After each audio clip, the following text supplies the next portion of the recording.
మదనపల్లిలో అతిపెద్ద fashion world SR shopping mall మార్చి 8న హీరోయిన్ మీనాక్షి చౌదరిచే గ్రాండ్ ఓపెనింగ్ 3 లక్షల వెరైటీలు అతి తక్కువ ధరలు. పశ్చిమాసియాలో ఉద్రిక్తతలు 3వ రోజుకు చేరుకున్న వేళ కువైట్ గగనతలం ఒక్కసారిగా దద్దరిల్లింది. అమెరికాకు చెందిన ఒక అత్యంత శక్తివంతమైన యుద్ధ విమానం ఆకాశంలోనే మంటల్లో చిక్కుకుంది. చూస్తుండగానే అగ్నిగోళంలో మారి నేలవైపు దూసుకువచ్చింది. ఈ భయానక దృశ్యాలను ఇరాన్ మీడియా సంస్థలు సోషల్ మీడియాలో పోస్టు చేయడంతో ప్రపంచం ఒక్కసారిగా ఉలికిపడింది. ఆ యుద్ధ విమానం కుప్పకూలుతున్న సమయంలో అందులో 2 పైలట్లు ఉన్నారు.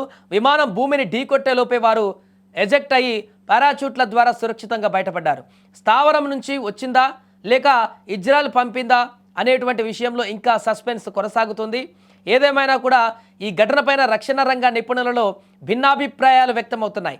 కొందరు ఇది అమెరికా గర్వకారణమైనటువంటి F-15 స్ట్రైక్ ఈగల్ అని చెబుతుంటే, మరికొందరు అది FY-18 హార్నెట్ కావచ్చని అంచనా వేస్తున్నారు. విశేషం ఏమిటంటే ఈ 2 రకాల విమానాలను తయారు చేసింది అమెరికా దిగ్గజ సంస్థ బోయింగ్ మాత్రమే. ఇవి అత్యంత ఆధునిక సాంకేతికత కలిగినవి కావడం గమనార్హం. ఈ ఘటనపైన కువైట్ రక్షణ శాఖ స్పందిస్తూ కీలక వ్యాఖ్యలు చేసింది.